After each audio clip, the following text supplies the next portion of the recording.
नमस्कार।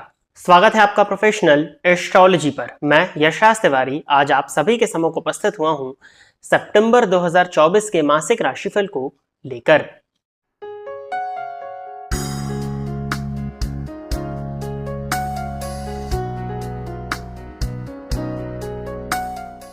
आज के इस राशिफल के कार्यक्रम में हम चर्चा करने जा रहे हैं कि आपका करियर कैसे होने वाला है, आपकी फाइनेंशियल कंडीशन इस मंथ में कैसी रहेगी, साथ ही साथ आपकी लव लाइफ, आपकी मैरिड लाइफ, आपकी हेल्थ एवं आपके एजुकेशन के विषय में इस राशिफल के कार्यक्रम में आज चर्चा होने जा रही है। जैसा कि आप सभी दर्शक जानते हैं, जो राशिफल का कार्यक्रम होता है वो गोचर पर आधारित होता है। इस मंथ में सितंबर 2024 में 3 ग्रहों का गोचर परिवर्तन होने वाला है। सबसे पहले बुध अपनी राशि को परिवर्तन करेंगे 4 सितंबर 2024 के दिन। ये कर्क राशि से निकल करके सिंह राशि में प्रवेश करने वाले हैं।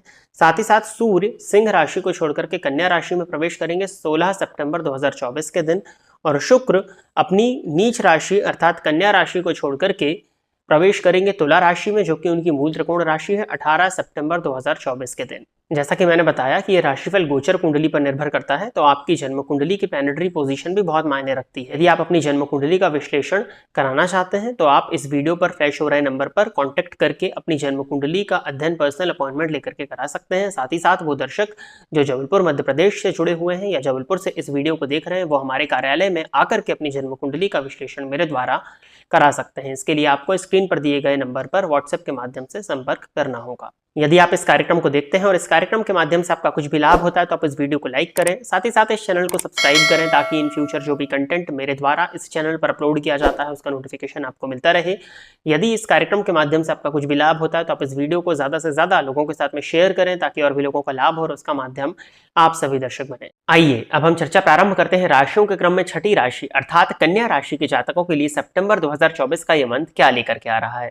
कन्या राशि के जातकों के लिए यदि हम देखते हैं तो राशिपति बनते हैं बुध, और ये मंथ की स्टार्टिंग में लाभ स्थान में गोचर कर रहे हैं, और 4 सितंबर को ये राशि परिवर्तन करके 12th हाउस में चले जाएंगे। तो शुरुआत के 4 दिन तो ठीक है, इनकम के पॉइंट ऑफ व्यू से आपके लिए अच्छा रहेगा, धनागमन के सोर्सेज आपके पास में बनेंगे, परंतु 4 सितंबर के बाद में कुछ हद तक उदासीनता, मानसिक अशांति आपको देखने में मिल सकती है। धन की जो गति होगी वो व्ययात्मक रूप से ज्यादा होने वाली है, यानी कि पैसा आएगा और पैसा चला जाएगा। 4 सितंबर के बाद में तो अगर आप सर्विस क्लास हैं तो आपकी अगर सैलरी आती है, अगर आप नौकरी करते हैं तो आपकी सैलरी आती होगी, तो वह सैलरी अकाउंट में क्रेडिट होते ही आपकी खर्च हो जाए। यदि आप व्यापारी हैं तो धन का व्यय जो है वो आपको ज्यादा इस मंथ में देखने में मिलने वाला है।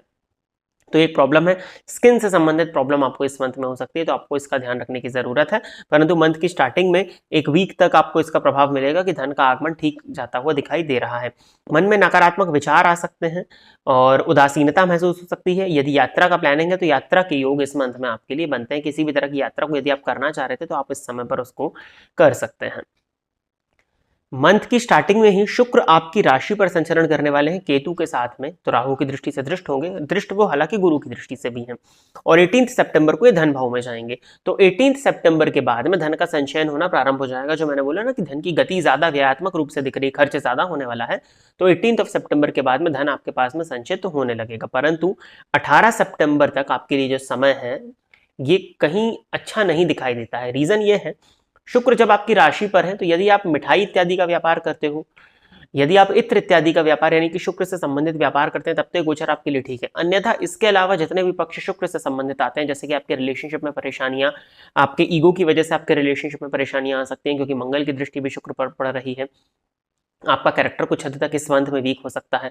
किसी रिलेशन में जाने की इच्छा आपको होने लग सकती है। यदि आप सिंगल हैं तो ऑलरेडी यदि आप रिलेशनशिप में, तो किसी दूसरे पार्टनर की तलाश की इच्छा आपके मन में उत्पन्न हो सकती है। तो आपको इन सब चीज़ों पर ध्यान देने की आवश्यकता है।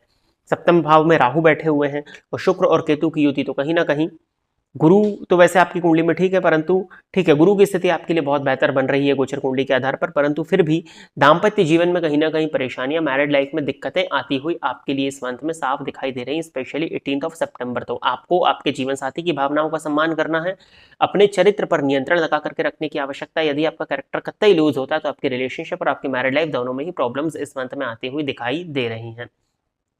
शिक्षा के पॉइंट ऑफ व्यू से देखा जाए तो शिक्षा ओवरऑल ठीक है, कुछ हद तक कंफ्यूजन रहेंगे। फैशन इत्यादि में, घूमने फिरने में, कपड़ों इत्यादि को खरीदने में, अपने भौतिक सुखों पर आपका समय और आपका धन दोनों ही व्यर्थ होता हुआ इस मंथ में दिखाई दे रहा है। तो आपको इस पर ध्यान देना, थोड़ा सा पढ़ाई पर फोकस करने की जरूरत है। हालांकि इस मंथ में पढ़ाई में मन आपका कम ही लगने वाला है। करियर के पॉइंट ऑफ व्यू से देखा जाए तो ओवरऑल करियर आपका ठीक है, परंतु बॉस के साथ में रिलेशंस खराब होने वाले हैं। उच्च अधिकारियों के साथ में संबंध बहुत अच्छे नहीं रहेंगे। यदि आप मल्टीनेशनल कंपनी से जुड़ करके काम करते हैं तब ये मंथ आपके लिए अच्छा है, परंतु आपको अपनी वाणी पर नियंत्रण रखने की जरूरत है, नहीं तो आपके वाणी और आपके अहंकार की वजह से आपके जो सोशल सर्कल के जो रिलेशंस हैं, जो आपके कलीग्स के साथ में आपके रिलेशंस हैं, साथ ही साथ जो आपके बॉस के साथ में, सीनियर अथॉरिटी के साथ में जो आपके रिलेशंस हैं, वो खराब हो सकते हैं। साथ ही साथ आपकी वाणी की कड़वाहट और आपके ईगो के चलते आपके पार्टनर के साथ में और आपके जो स्पाउस है उनके साथ में भी आपके रिलेशंस इस मंथ में खराब हो सकते हैं। तो इस बात पर आपको ध्यान देने की जरूरत है। अगर हम ओवरऑल आपका करियर देखते हैं तो अच्छा रहेगा, थोड़ा सी गतिशीलता आपके करियर में रहेगी। ट्रेवलिंग का जॉब यदि आपका है तो वो ठीक है।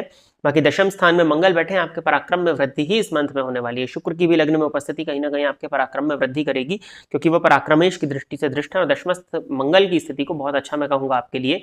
आप अपनी एनर्जी का यूटिलाइजेशन अपने करियर में इस मंथ में करने वाले हैं। संतान को लेकर के कुछ हद तक चिंता हो सकती है, हालांकि बहुत ज्यादा चिंता करने की जरूरत नहीं है, क्योंकि गुरु की दृष्टि संतान स्थान पर आपके पड़ रही है। पैतृक संपत्ति को लेकर के यदि कुछ विवाद था तो 18 सितंबर के बाद में उसमें कुछ हद तक पॉजिटिविटी आते हुए दिखाई दे रही है, या उस विवाद का सोल्यूशन मिलता हुआ आपको इस मंथ में दिखाई दे रहा है। भूमि, भवन या वाहन, स्पेशली यदि आप वाहन या अपने घर को डेकोरेट करना चाहते हैं तो इस मंथ में आपको उसके लिए प्रयास करना चाहिए। इसके योग बनते हैं कि आपका जो धन व्यय हो रहा है वो आपके वाहन इत्यादि में, आपके सुख सुविधाओं में या आपके घर को डेकोरेट करने में हो सकता है। तो प्रिय दर्शकों, ये था कन्या राशि के जातकों के लिए सितंबर 2024 का राशिफल। उपाय के तौर पर लक्ष्मी चालीसा का नित्य पाठ करना आपके लिए अच्छा होगा, और सिद्ध कुंज का स्तोत्र या फिर दुर्गा चालीसा का पाठ करना भी आपके लिए इस मंथ में बेनिफिशियल दिखाई देता है। साथ ही साथ सूर्य 12वें भाव में है, आपको आंखों से संबंधित परेशानियां हो सकती हैं, तो सूर्य को नित्य जल यदि आप प्रदान करते हैं तो ये उपाय करना भी आपके लिए इस मंथ में काफी बेटर होगा। आशा करता हूं कि कन्या राशि के जातक मेरे द्वारा बताए गए इस राशिफल के कार्यक्रम से संतुष्ट होंगे। यदि आप इस कार्यक्रम को देखते हैं और इस कार्यक्रम के माध्यम से आपका कुछ भी लाभ होता है तो आप इस वीडियो को लाइक करें, साथ ही साथ इस चैनल को सब्सक्राइब करें, ताकि इन फ्यूचर जो भी कंटेंट मेरे द्वारा इस चैनल पर अपलोड किया जाता है उसका नोटिफिकेशन आपको मिलता रहे। यदि इस कार्यक्रम के माध्यम से आपका कुछ भी लाभ होता है तो आप इस वीडियो को ज्यादा से ज्यादा लोगों के साथ में शेयर करें, ताकि और भी लोगों का लाभ और उसका माध्यम आप सभी दर्शक बने। आज के इस कार्यक्रम में बस इतना ही रखते हैं। नमस्कार।